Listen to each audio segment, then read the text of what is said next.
इब्न साद ने इमाम हुसैन अलैहिस्सलाम और उनके साथियों के सर काट कर कूफा में उबैदुल्लाह इब्न ज़ियाद के पास भेज दिए। शहदाए करबला के सर उबैदुल्लाह इब्न ज़ियाद के पास लाने का तज़किरा अल्लामा बदरुद्दीन ऐनी ने यूं किया है। तर्जुमा। फिर इन्होंने इमाम हुसैन और दीगर शुहदा के सर उबैदुल्लाह इब्न ज़ियाद के पास कूफा में भेज दिए। ये बेहतर सर थे। खौली बिन यजीद ने इमाम हुसैन का सर उठाया। बनो कुंदा ने 13, बनो हवाज़न और बनो तमीम ने 20, बनो साद ने 7 और बनो मज़हिज ने 11 सर उठाए। और सरों के साथ शमर ज़िल अल-जोशन, कैस बीन अशत, इमरू बीन हुज्जाज और उरवा बीन कैस थे। वो आए यहाँ तक कि उबैद अल्लाह इब्न ज़ियाद के पास पहुँच गए। इमाम अली का सर अक़दस खौली बिन यजीद अस्ही के पास था।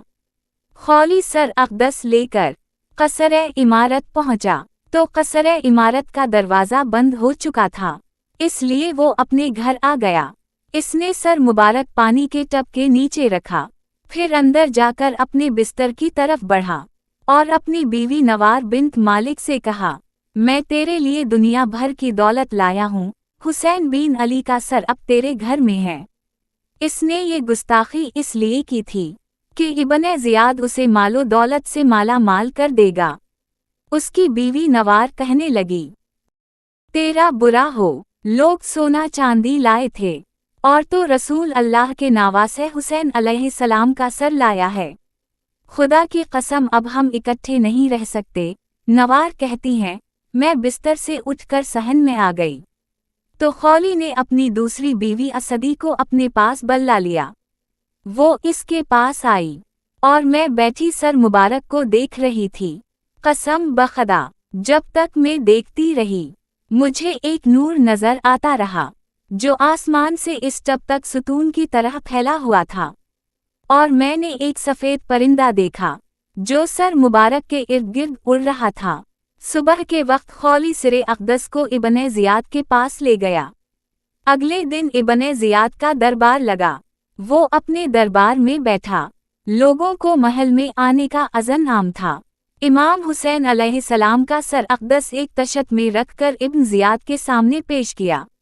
वो इमाम आली मकाम के सर को देख देख कर मुस्कुरा रहा था और एक छड़ी से इमाम हुसैन अलैहिस्सलाम के होंठों को मारने लगा। हज़रत ज़ैद बिन अरक़मा, जो सहाबी रसूल थे, इन्हें याराए ज़ब्त ना रहा और वो पुकार उठे, इन लबों से छड़ी हटा लो। अल्लाह की कसम, जिसके सिवा कोई माबूद नहीं, मैंने अपनी आँखों से देखा है कि रसूल अल्लाह उन होंठों पर अपने होंठ रखते और चूमते थे। ये कहकर हज़रत ज़ैद बिन अरक़मा ज़ार क़तार रोने लगे।